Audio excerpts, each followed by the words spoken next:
That flashing sign, you were on. Right, the red light or something. Recorded. No, they can't see in. How you doing? How about you? Lovely. Bill, move to the side, please. They can't see you on TV. You can't see her. You won't appear. We're gonna. There's no lighting there. You can You'll come sit over here in unless you don't Plus, want it to see doesn't what block you're the. writing. You won't block the How view are from you? everywhere. You want me to come sit by you? Yeah. And I'll see what you're writing. Bring my name tag. Well, I wasn't gonna do that to you. I might corrupt her. So, there's You'll this corrupt me. place, listen, in Marietta, Georgia, they got cake that tall. Is that a public comment? It's got red velvet.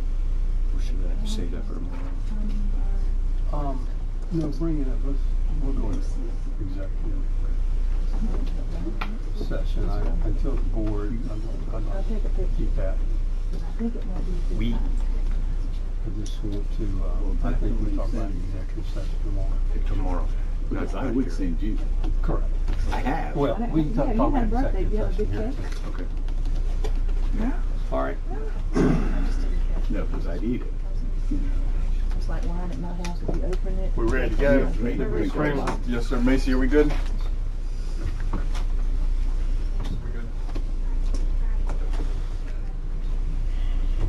We're about a, How are you? Living a dream?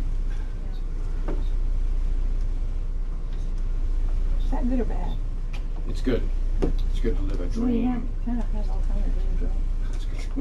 Well, you did say You did say nightmare. dream, not nightmare. Right, that's it. Well, I have them that aren't nightmares, but I don't want to live them.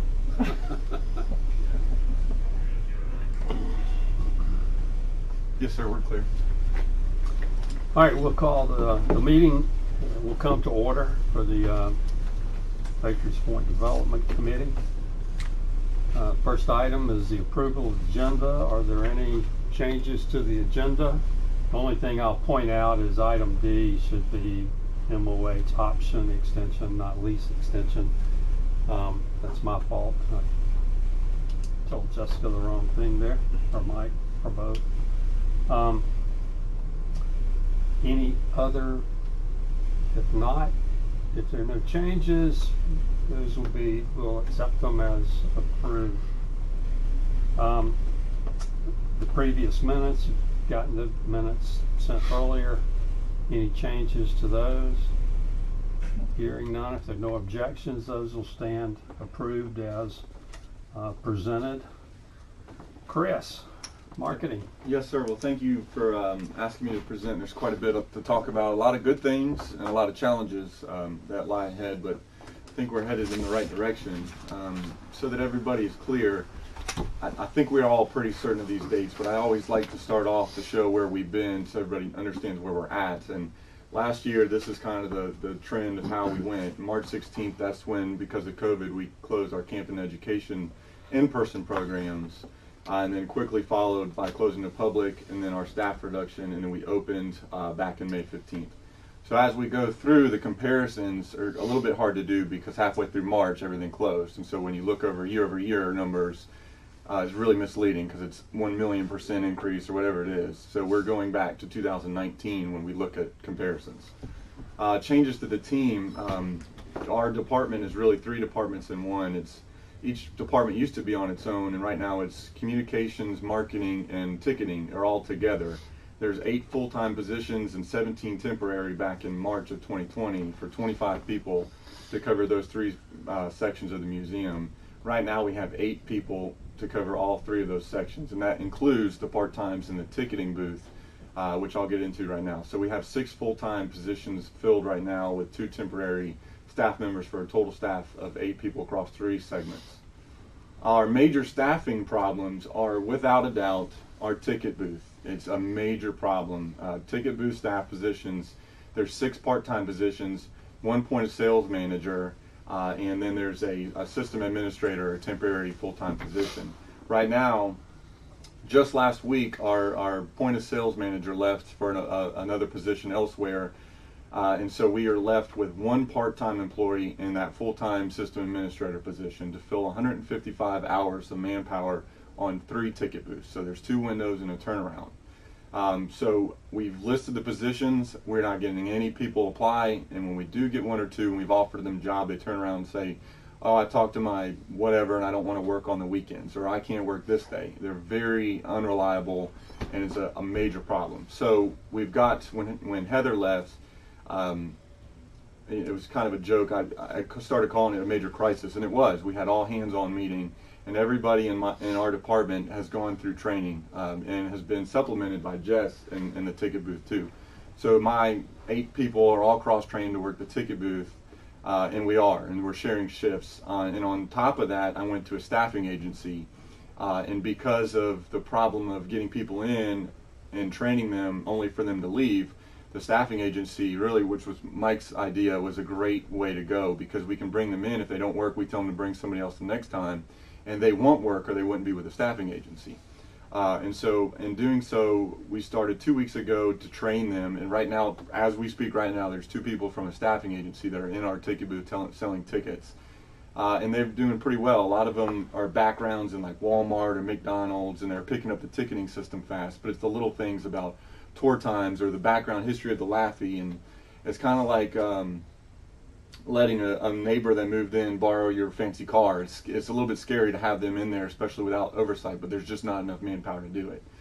So Katisha, our system administrator, has been a huge help in getting them trained and taking on a lot of extra responsibility, among other things that she's done really well lately. So one of the first things we've really got started on last year is create new revenue streams. The museum was closed. We knew we couldn't do a lot of things. Camping went away. Parking was down a massive amount. There's all kinds of things. So we met as a department to figure out how we can bring in new revenue streams. And these are 3 of those real major things that we were able to do really quickly with such a small team. And back then, we're 8 people now. We might have been 6 back then. So the scavenger hunts, we had those. We've used them in the past for all kinds of things around here. We updated them with the help of education and Jess and museum services. We updated them, and Jim Vickers designed a little bit some new changes to make them more relevant to now, and we charge them for $3 at the ticket booth. So if a family comes and wants something for their kids to do, then they can buy those, and they're relatively cheap. They come with, I say free, but obviously it's building the cost, but they come with a free pin. So we did that, and they do really well. The other thing we did was packages. This is really Katisha's baby. Katisha's right back there in the green shirt, but she came to us and said, "I have this great idea. We've been doing Groupon, and Groupon's been doing well, but the reason why Groupon does well is because they bundle things and you pay for a lesser cost. We're competing with them because people go to Google and pull up Patriots Point, and the first thing that comes up is Groupon's offer. That's what they do." Back in March and April and May, that was great because we didn't have any money for marketing, and Groupon markets, and that's one of the reasons you do that.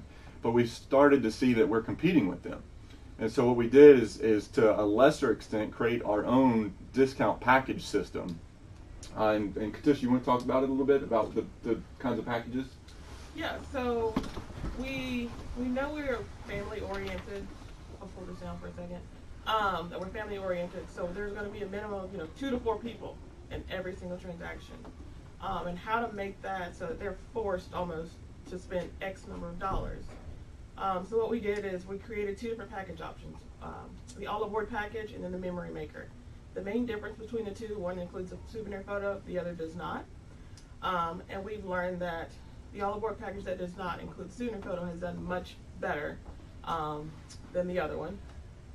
But the all-aboard package has 2 adults, 2 simulator mission tickets, and that's it. The beautiful thing about the package is that they highlight what we have here, and we guarantee that sale money before they even arrive.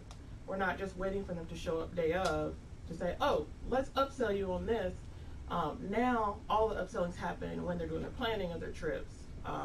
When they go, "Oh, I want to do this and this," so we're able to get more money before they arrive. So when they do arrive, they're spending money at our new food trucks, vending machines, and things like that, or more money in the gift shop that they haven't accounted for prior to their visit. So we were able to create those 2 packages. The interesting thing is that we know we're marketing to adults. That's who's actually doing the shopping. But when we created our children's package, we included our scavenger hunts. So that added an additional cost to the child's ticket, which is normally $16.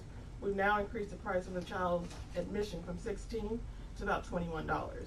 So that was an added bonus of revenue that we could create, once again, before the guests actually arrive here. We don't do refunds on online tickets. They're valid for a full year. So once again, it's a way to say, yes, we've got this money and we can bank on this money, and they're going to come at some point, whether it's not, may not be this month, next month, but we've got the money. It's a done deal, so to speak. And so, yeah, we've really seen that take off. The first month there was a couple packages, and the next month there was a little bit more, and then last month, February, really just took off, and March is finishing where that left off. We've got 2,638 packages we've sold since the launch for more than $100,000 in web sales. The next thing we did was the guided tours. We had an existing guided tour that we sold to people on a walk-up basis through the docents that lived in this department. The problem was it took us probably close to a year to develop that tour and go through the trial periods where we did focus groups and brought them through, did the survey system, how much did they like the tour, was it worth $15? It went all throughout the ship and did artwork. The problem was when we were selling it to docents that were getting paid $15 an hour to be there all day long. And so it was a real big problem, and it was hard to sell. It was sold some days better than other days. And then when we let all part-time staff go, we lost all of our tour guides. So we started thinking, well, we can't bring staff back now. How else can we bring a revenue stream using that same idea to fruition? And so we already had an existing relationship with Bulldog Tours. And so we met with them and said, hey, how can we bring this back? And we can't hire people. How can you help us bring this revenue stream that we already had back at the same price? And so, we worked together to build the Captain's Tour. And so Tom Ford, our volunteer coordinator, met with Bulldog Tours, their guide, and between him and Tom Simons, too, another one of our volunteers, they built that tour, and then he sent it to us for final revisions, and Melissa got to see it, our volunteers got to see it, everybody approved it, and then they took off, and they hired many of our volunteers to give these tours. They just hired another one last week, Paul Waters, which is another Vietnam veteran of ours. So they've done really well. They've sold, at first we were selling them every day. We cut back in the fall when we went off season in September to just weekends, and now we've revamped up. We've increased the tours to now they're 7 days a week, 2 on weekdays and 3 to 4 on the weekends, and we've sold 3,200 of those individual tickets. So we've done less tours, but that's the amount of tickets. So I think there's several hundred tours that we've given for $14,500 in revenue and no cost whatsoever. And so that's another easy way for us to make that revenue right there, and an easy way to rely on them and keep it fresh. During the holidays, we changed it a little bit to make a Christmas tour. And so as we go through this busy season, we made 14.5 in basically the off season during COVID on these tours. During a busy season without COVID, the sky's the limit on these. And special tours, like if Spoleto comes back, we can bring Still Canvas back and do an art tour based around the art crowd that's in town for Spoleto. And they're just a really good partner for us to have. Building Friends of the Fleet. So what I'm going to show you is the existing membership that we had right here. It's kind of cold, outdated. There's a lot to it. I can tell you, because I've been on staff for a long time, that we didn't know really what it was.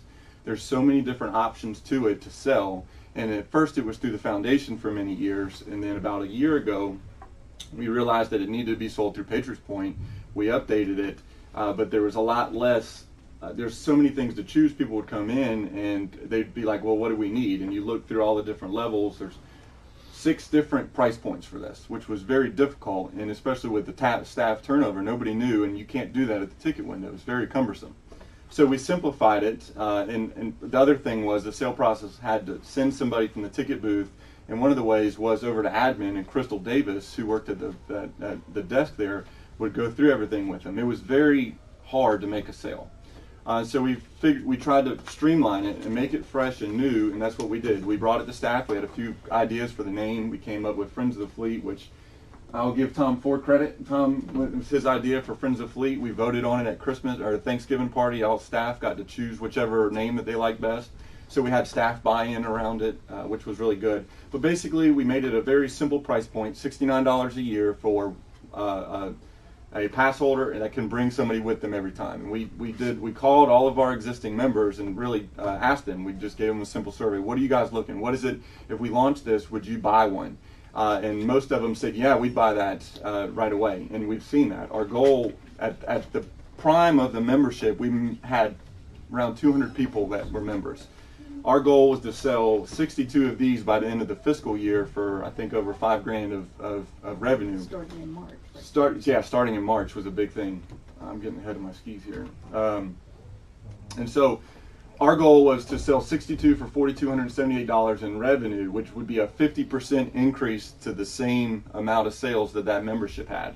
And we went through the foundation to pay for it because we don't have any money for marketing outside of our existing plan. And so through the PRT tag, the Tourism Advertising Grant through the South Carolina Public PRT, we used $13,670 to build the brand, build this brochure, the sales items, and a very initial marketing budget of, I think we're spending $400 over 3 months to market this on social media.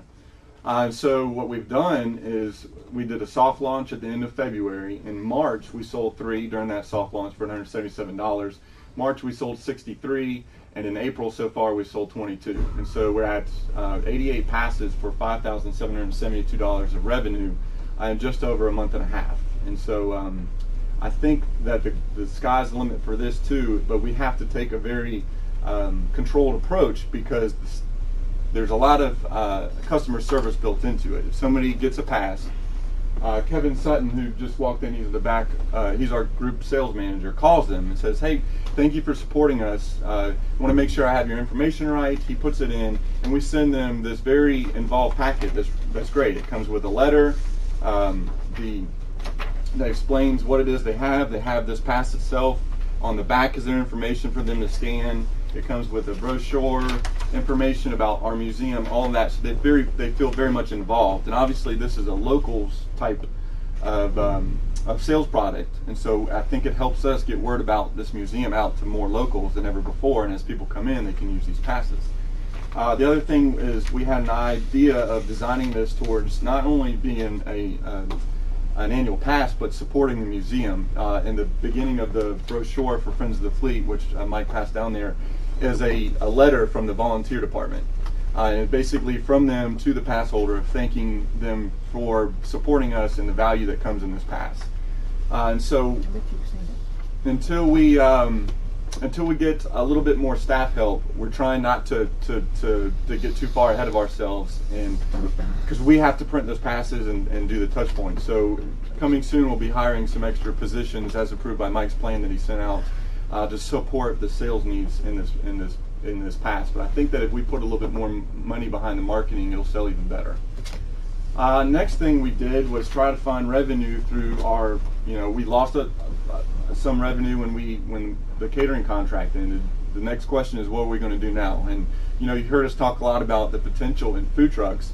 And so I asked Sis, I said, Sis, this needs to be your project. What can you do with it? And go for it. Well, I was hoping for samples for the food trucks, but I haven't had those yet. But it was a real interesting juncture because our food services were being phased out with an endpoint, and people are still asking before they come in when we're here, where can we eat?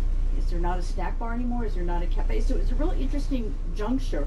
And I didn't know a whole lot about food trucks other than eating with them when I run across them. So Chris and I and a couple of other people decided that we build a beta plan with an okay from Mike. And we literally mapped out where the trucks would park. We took a look at several sites. We kind of developed our talking points for them because they all have other places to be and events to be at. So a little bit we had to sell ourselves to them if they didn't know much about us. So we reached out to about 15 trucks. 4 or 5 of those took us up on our offer of 2 trial visits. And they can be in the grass right outside the turnstile, or they can be on the pier, and they get 2 trial visits to test the waters. And then after that, we commence with a revenue share. So for every sale they make here after their 2 trial visits, we will be collecting 10% of their gross revenues. We have no investment in it. They're self-supporting. We don't provide ice or gasoline for their generator or anything else. They're here using our real estate. So right now in the program, we have 4 or 5 trucks that have gone out of the trial phase and decided to keep coming. And I heard from 2 more today and talked to 3 others, so I feel like we have 3 to 5 more in the chute that will probably sign with us. So by the first week of May, we expect to be collecting revenue based on the first permanent visits in April. I think one of the happiest trucks is the one that you see down there today. Nino's is based out of Daniel Island. They love this place. Yeah, she started with 4 or 5 dates, and now she's booked 4 days a week through July. And so No kidding. we'll see. They're doing You know, really it's a well. very early start of this program, and obviously during the busy season is one thing, and we go to off seasons another. But it's been helpful, and it gives us, and Macy will say it too, something to put on our event calendar, something to promote in social media, something that we were really lacking. And also they belong to these food truck Facebook groups, and food truck, there's the following there. And so that only helps us and doesn't hurt anything there. The other project Sis really took on that was with people that we let go was this, what used to be the Hotel Concierge Program, which we really renamed Hotel Ambassador Program. And Sis, talk about that too, please. All right.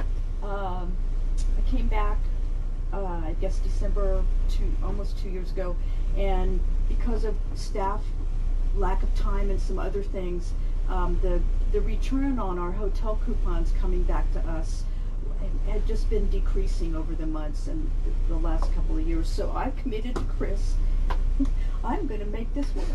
And then COVID came.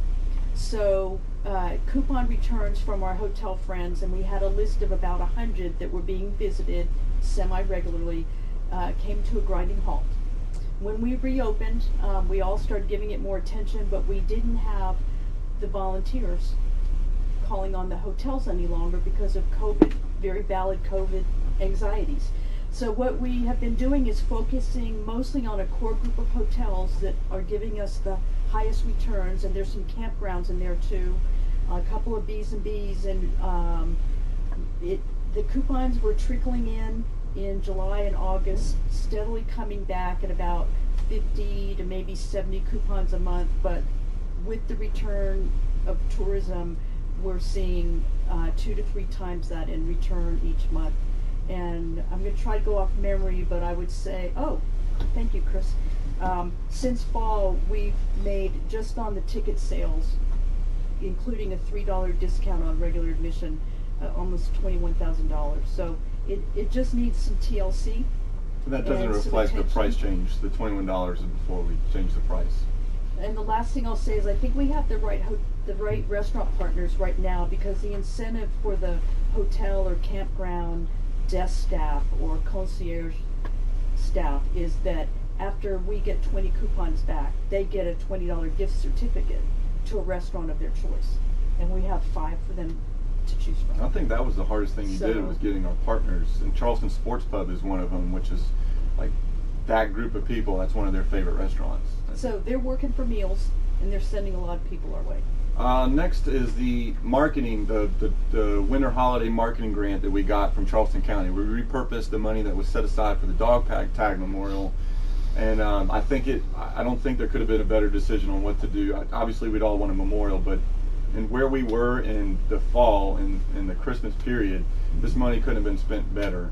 It was $46,546. To put it in perspective where we are at, in fiscal year 20, we spent $560,000 in ads in our media plan. This year, we're spending $116,000. Of that $116,000, 30 of it is coming from the Yorktown Foundation. So we're really only spending about $80,000 or $90,000 in marketing, which compared to other years is much lower. And so we had this $46,000 to inject around Christmas time, when people were kind of traveling when they weren't supposed to be traveling, some in the science community, which is great because we capitalized on it. There was a heavy spend during the month of December, even though the campaign ran from November to February. Ads based on the Charleston County grant specifics had to go 50 miles away from Charleston, and they were all digital. So this was the first time we could really let our new agency, use the term let the dog run, they had some money to do some stuff with. And so Crawford really dug in and put together a great campaign, a great plan. And look at those numbers, 40% down in November, 26 in December, January 40, February 51. So the only outlier, if we were going on that trend, is that money there. I haven't been part of a campaign that was so specific to where you can look at it and see the exact results from it that easily. And I don't think since we've been here. We always can tell there's a little bit, but to see that, I think it was a real no-brainer. So I really can't thank y'all enough for giving us that to use. For March, here's some more stuff with the marketing agency. So everybody wants to know how we're doing. You know, this is geared towards e-commerce mostly, because that's where our budget is being spent, because you can look at it and see your return on investment quite easily with e-commerce. And so for March, we spent $4,300 on marketing, up about $1,300 from the month before. So e-commerce, and these numbers are eye-popping, but they're right. I've double-checked them a few times, but there's multiple reasons they're so high. First, e-commerce, everybody's trending on buying tickets before they get somewhere. They're being trained to buy tickets and know that they have to have a reservation to go somewhere. So already there's an organic push to buying tickets before you get somewhere, which we've never had that. It used to be penalized by going online to buy your tickets rather than incentivized. So you have that. The second thing is everybody wants to know if you're open, and so people are going there. And then thirdly, because we closed in March and April and May, you're seeing that big shift there. So we're doing our best to compare everything back to 2019, but for this purpose, it's e-commerce has grown 487% on online ticketing. Google paid ads is contributing at 13%, Facebook 7%. The average order has increased by 19% in March compared to February, and that's plainly because of Katish's idea for bundling bundling things to make those packages. People are spending more. The branded page search ads are the strongest return on ad spend, which is, that number seems ridiculous, but there's so many factors that make it ridiculous. And then when you asked me if we're paying attention to some of the data, Crawford had the idea to look, during the rainy season, on rainy days, jump in and put out an ad to say, hey, your ticket isn't good for just one day, like some places. You can buy your ticket today and plan during the rain for what you're going to do over the next couple of weeks or to the year.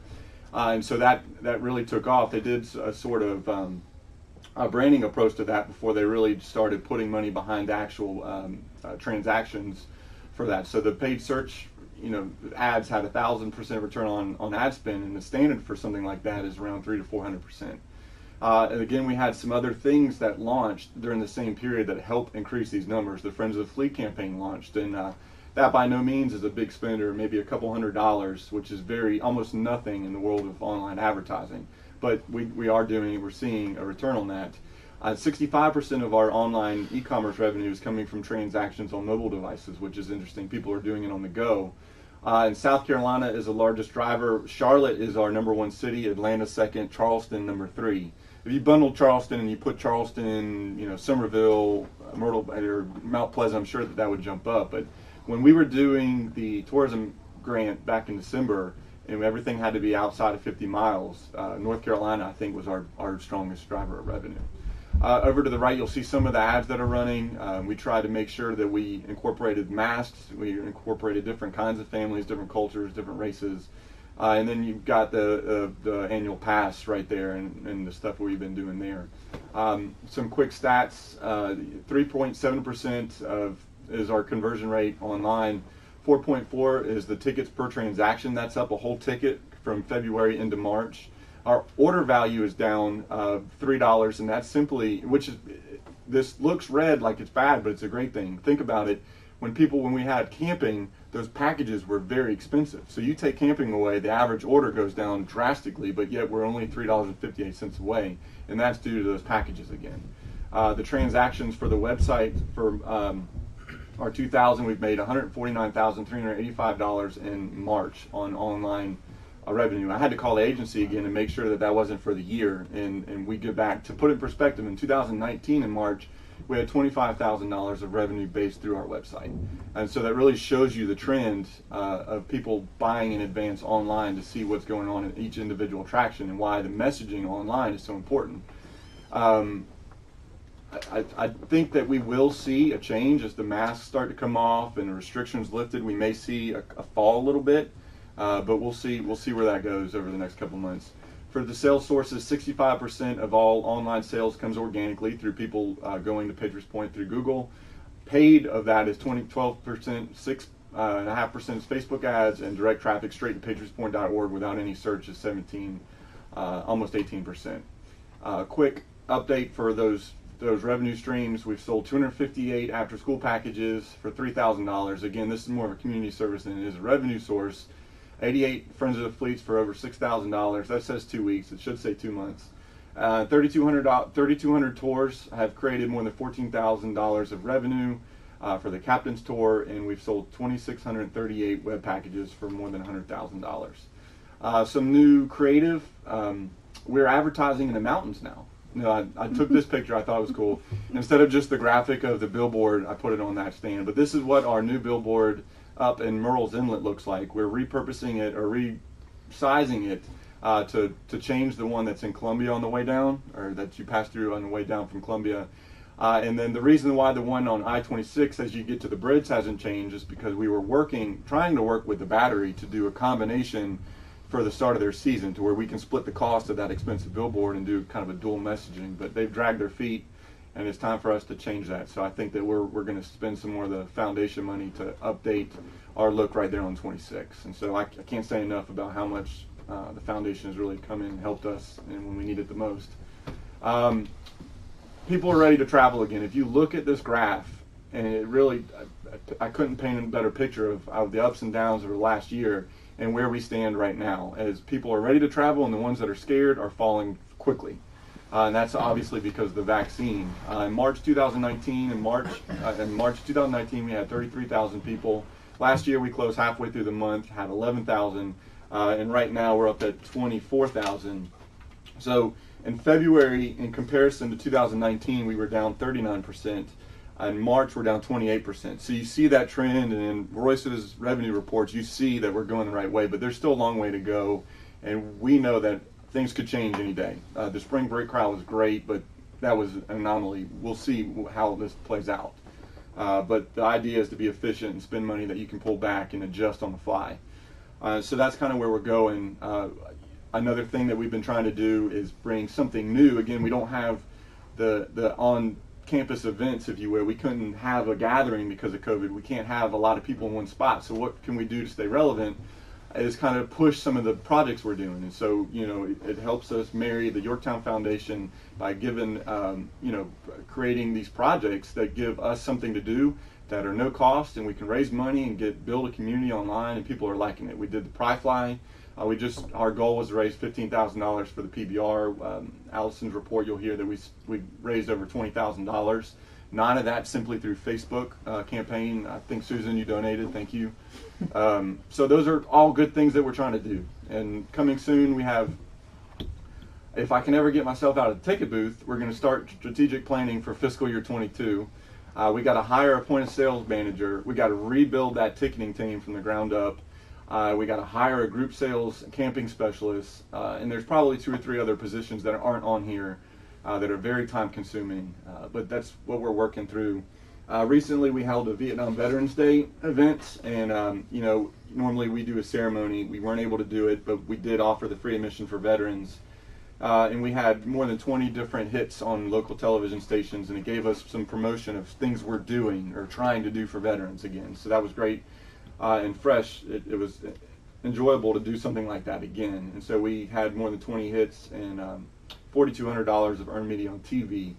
I will say that because of the cost of Meltwater, our print earned media reporting service, it got too expensive, and budget cuts, it's gone. So now my earned medias are simply TV reports, which is better anyway. You're not going to get the whole-hearted approach of what it earned us in coverage, but it's something. We also discontinued a lot of our other software for service.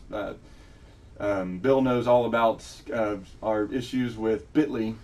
We had to cancel them. They're a link tracking company. We've discontinued our use with Meltwater. We changed our live streaming service to save money. So we've probably cut more than 20-25 grand worth of software for service and just trying to get by on regular reporting, anything that we can do. I have a write-up that Sis did on the food trucks. If you guys want to know the lessons we've learned over that 2-week trial period that are right here. I didn't want to pass it out and distract you during the thing, but it's there if you want it. And other than that, that's kind of really a mile high view of everything we've done last year and emphasis on March.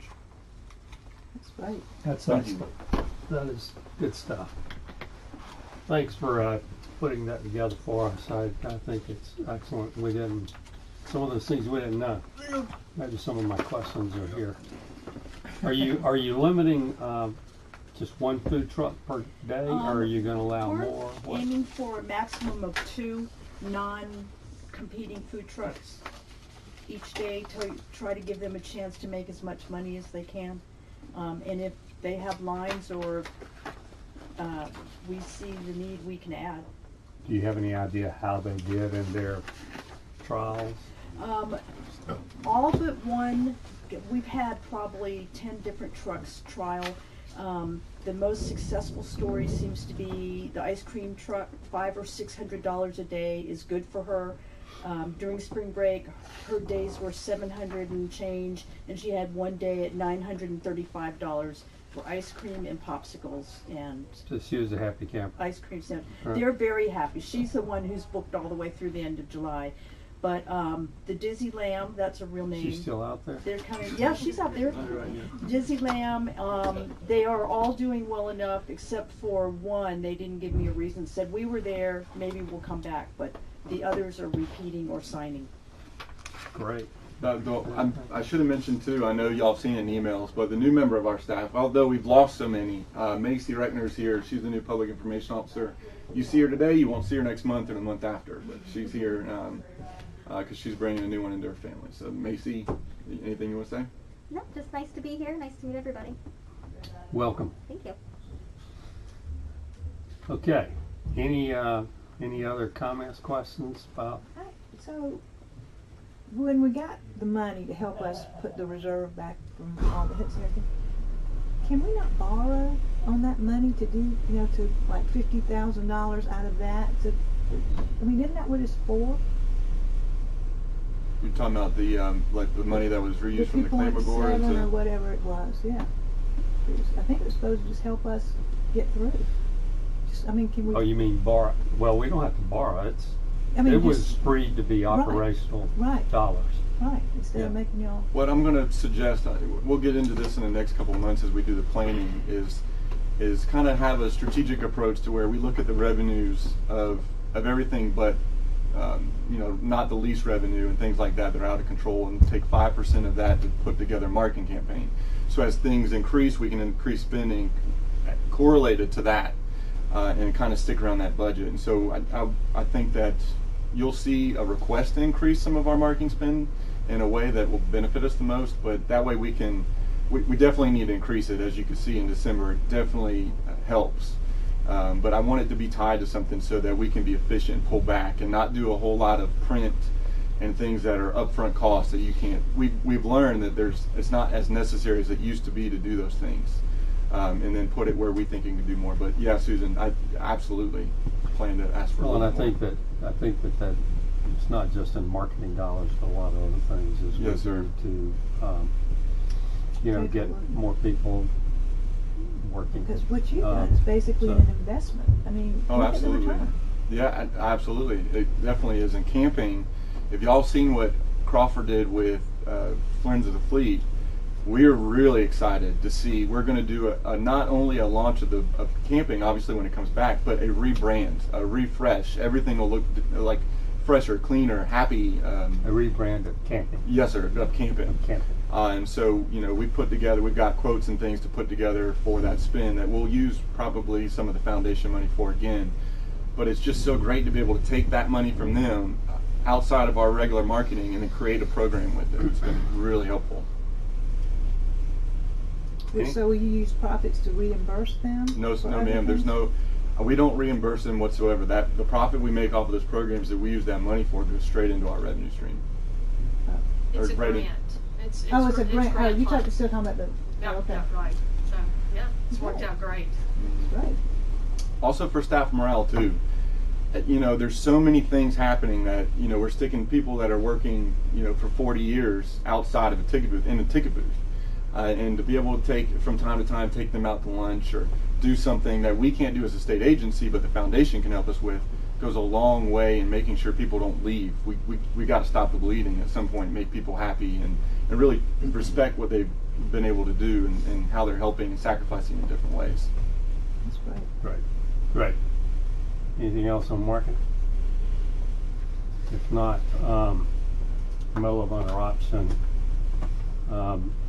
will, just that we would like to do a 6-month option to, or extension to the option for the Medal of Honor to get the lease done. Bill and Neil Robinson they're both on board with that. So we'll, if you have no objections, we'll. Yeah, I'm gonna shoot it down at this point. Okay. Well, we'll still bring it up tomorrow, and Teasing. we'll put it in as a committee resolution tomorrow. That's all right. That's great. Terry, want to talk about development? Absolutely, absolutely. I don't have all of the pretty pictures that marketing does, but you expect marketing to have that. You just need to have the big dollars. That's right. That's Huh? right. Well, ours is more the calm before the storm, and the storm will be a good thing. And I'm happy to finally be at a development committee meeting. Been here a couple of years. I mean, a couple of months now, and so it's finally circled around. There is a meeting. There you go. So, kind of a general overview, and then we can get into whatever detail you'd like. The tenants are getting routine calls and visits from me. It's just part of my nature, what I've always done. I want to establish good working relationships with me personally, and then with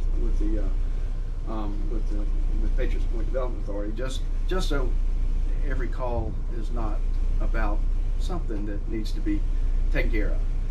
I check routinely with Fort Sumter Tours, with Harborside, with Beach Club, on how their numbers are looking, what type of reservations they're getting, how they're doing, and a lot of those things are barometers for us. They start getting a lot of advance notices out, or a lot of advance reservations out. It kind of leads into that wave of tourists that we get in our direction. So been really working hard to have contact at least monthly, and usually a couple times a month over something.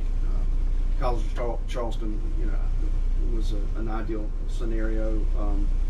Paul Patrick reached out and said, we're, in addition to doing graduation at the Cistern like we normally do, we want to have the ability to expand it so more family members in a spread out scenario can happen. They're looking at doing a commencement at the stadium, and wanted to talk about whether or not we could be a parking option, generally get our fees, but be part of the solution to that type of scenario. So it's nice to have those kind of conversations and relationships.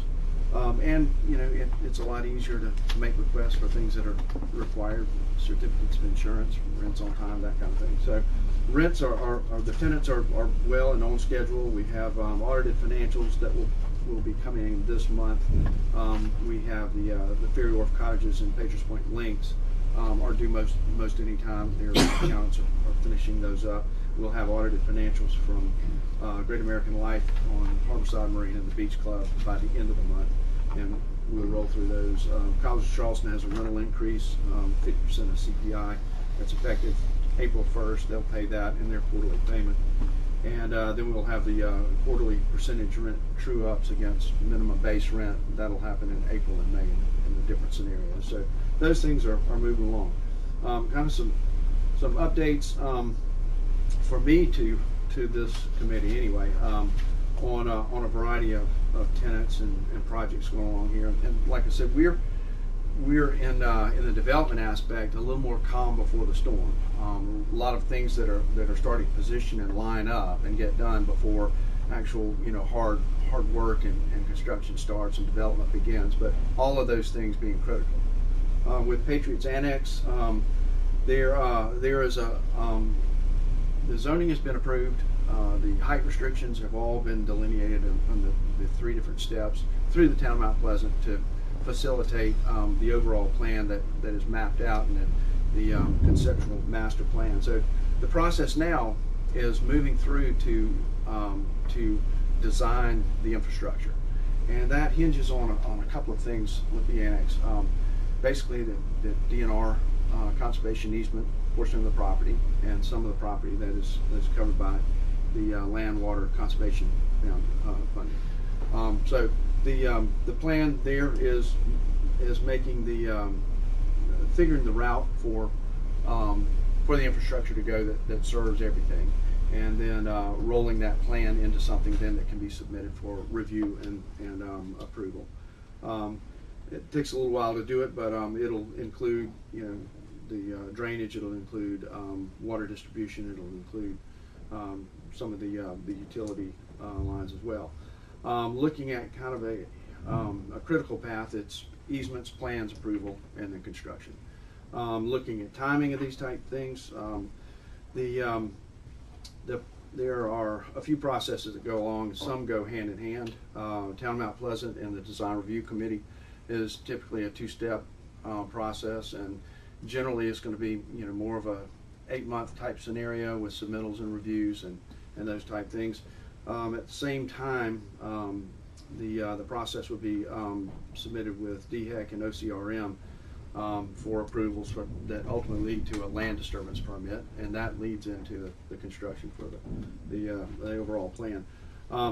There is probably a from easement revision or easement resolution for these utilities and infrastructure, probably 11 to 12 months working from that until construction would actually start. So everything kind of starts with getting those things resolved and that work going forward.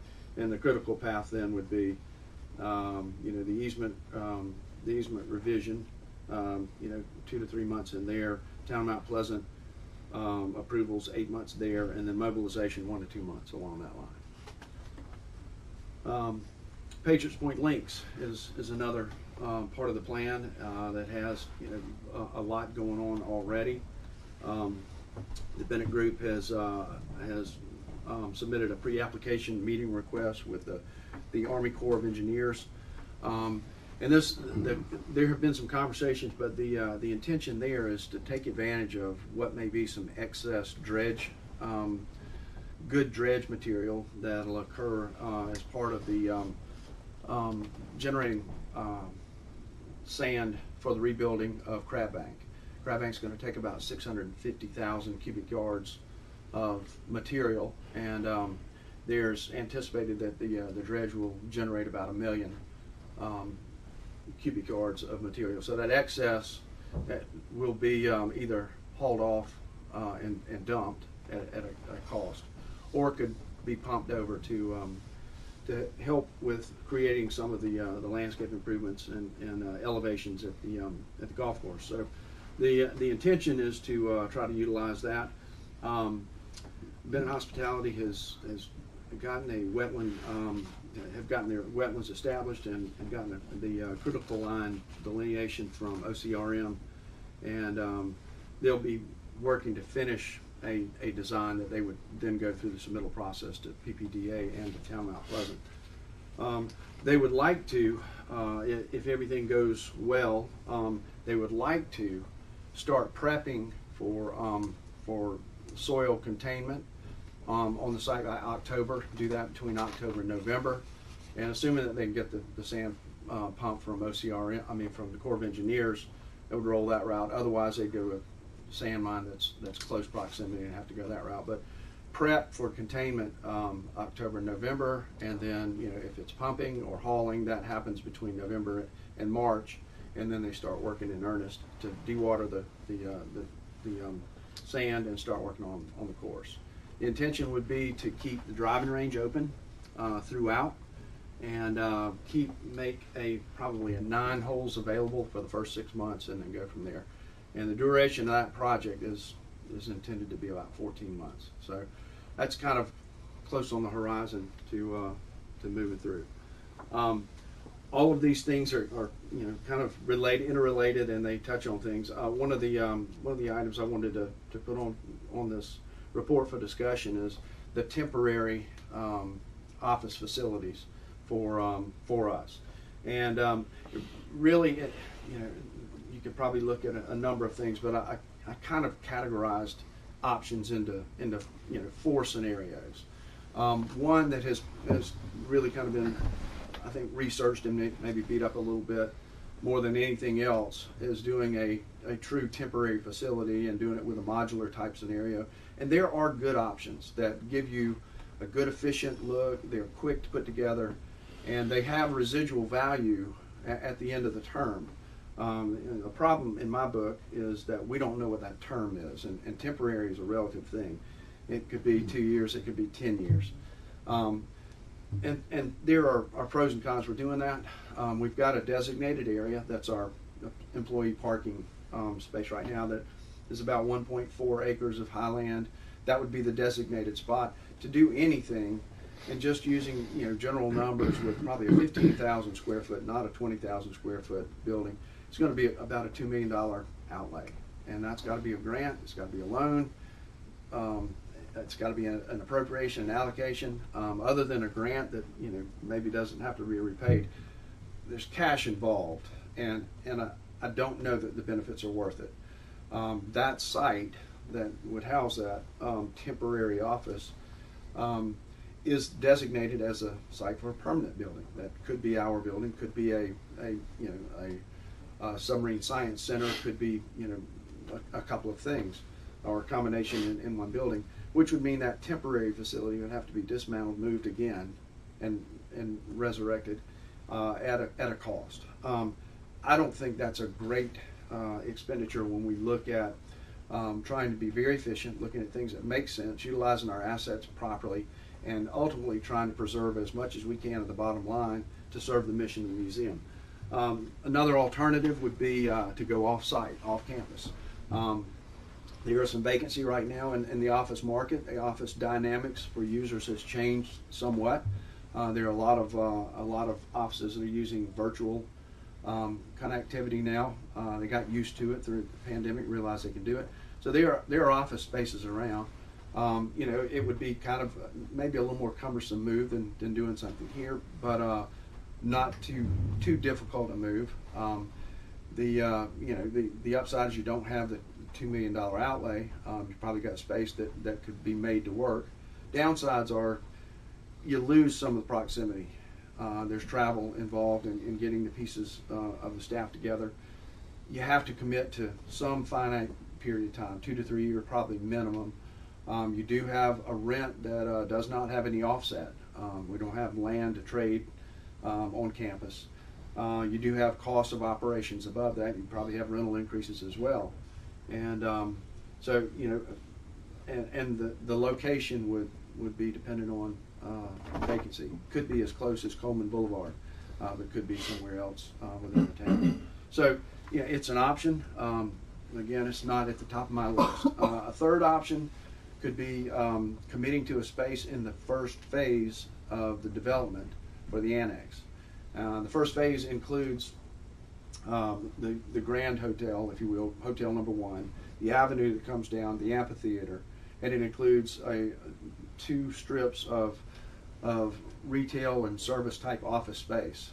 We could commit to a space in that and not have a lot of commitment for time. Darn it, I thought I could get done in time. Sorry. We could look at that as an option. It would maybe help to expedite to a little degree getting things in that first phase moved along. We would kind of be the catalyst for other tenants to come in into the same type building. We could stay longer. We could stay just as long as we need to, but we would have some commitment. Another benefit there is we could trade off to some extent ground rent against the building rent. There'd be a differential, and we'd have to pay something in addition to the operating costs, but it could be an option. The fourth option that I think rings true as the best option for us, because it includes less moving parts and includes less out-of-pocket cash on the front end, is to utilize space that is housed on the Yorktown.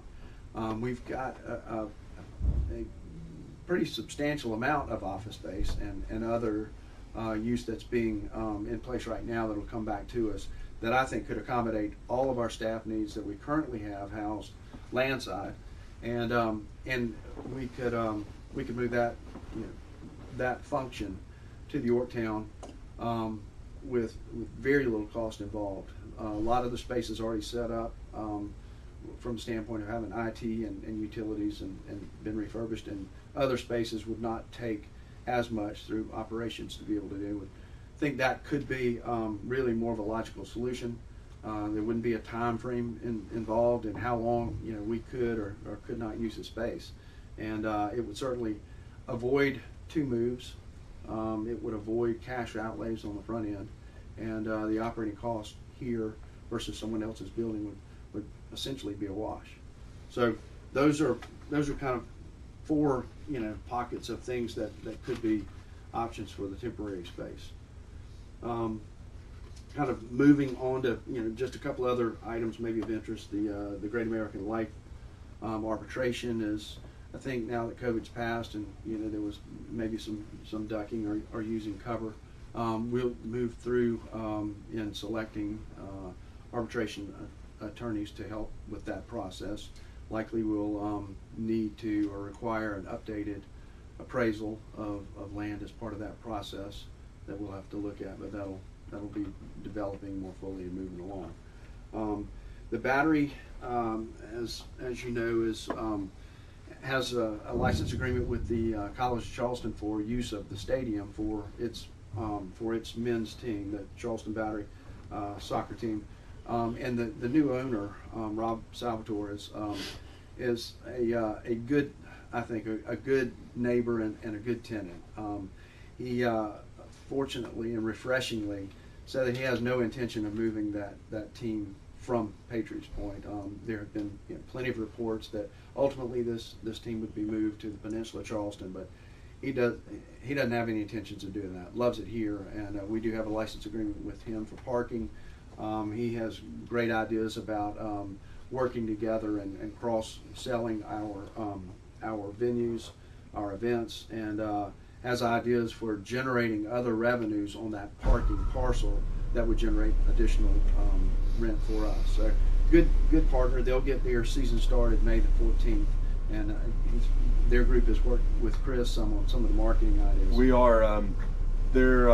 We let them set up a booth by our ticket window during spring break day or two.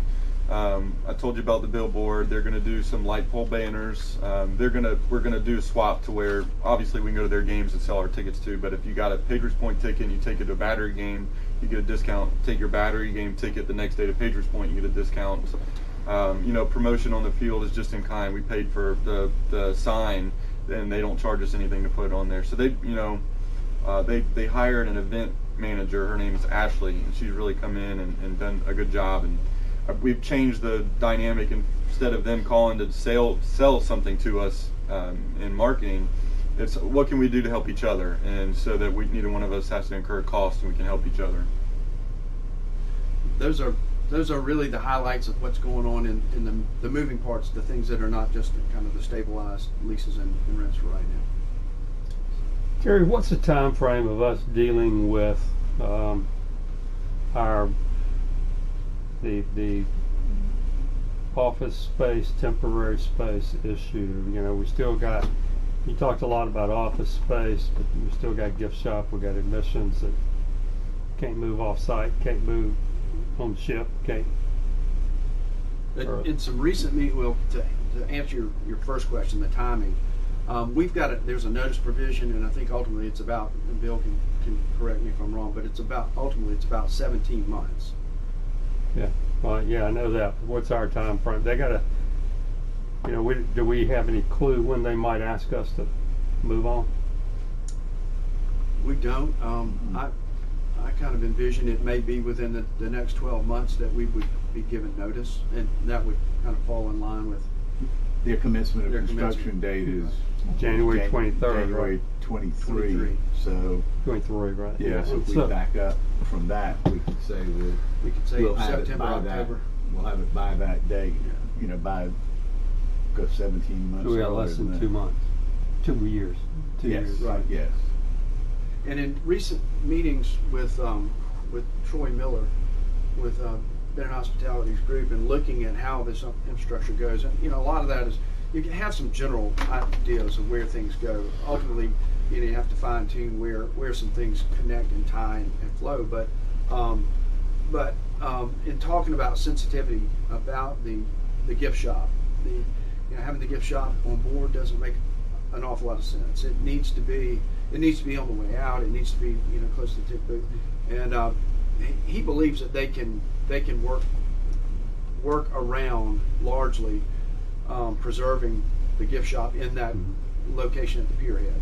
Now it may be kind of slimmed down a little bit or altered or something, but they're at least sensitive to our needs to keep that.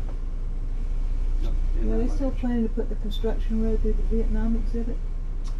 The Vietnam exhibit actually does not need to get moved until phase 5, right, which is down the road. So, but they were talking about for the construction for the science. What do you call it? The submarine science center. For their access to Troy drew a plan a couple of years ago that showed it going through Quonset Hut.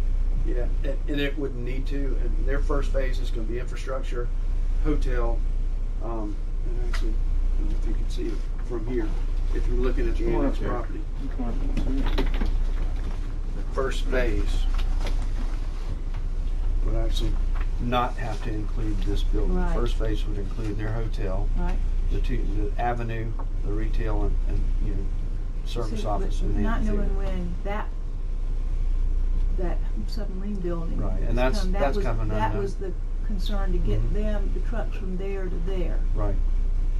And they can get there without disturbing this. So these phases don't get into interference with the Vietnam experience until phase 5.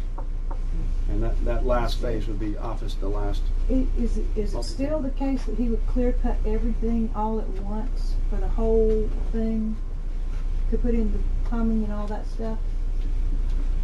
You say clear cut, so all of parcel one. His whole annex property. I'm guessing that would be right. So was there any kind of plan to put in grass or seed or anything to make it look better once he does it? It doesn't look like we're under construction. Yeah, it's probably preliminary now. There will be certain things that'll have some probably highway grass or some retention that keeps things, once they're put in place, to keep them from washing away, and erosion control. But it's probably a little early to know the details of that right now. If there was a way he could see that in segments, that would sure be better. There'll have to be a sensitivity to us remaining in business. It's much like doing a renovation on a lobby in an office building where you have a fully loaded office building with tenants. You have to do it in a way that still maintains that business that's in place. And that discussion with them has been going on for probably a year. Constantly Bob was doing it as well as Terry now. So. Anything else? Any other questions, Terry? Not? Are there any public comments? Seeing none, hearing none. We'll move into executive. Chair will entertain a motion to go into executive session. Move. All in favor? Aye. Aye. For discuss legal contractual issues pertaining to property and other contracts. Shouldn't take long at all. Why, Bill Craver's not going to talk? Probably not.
care about one kind of ice cream.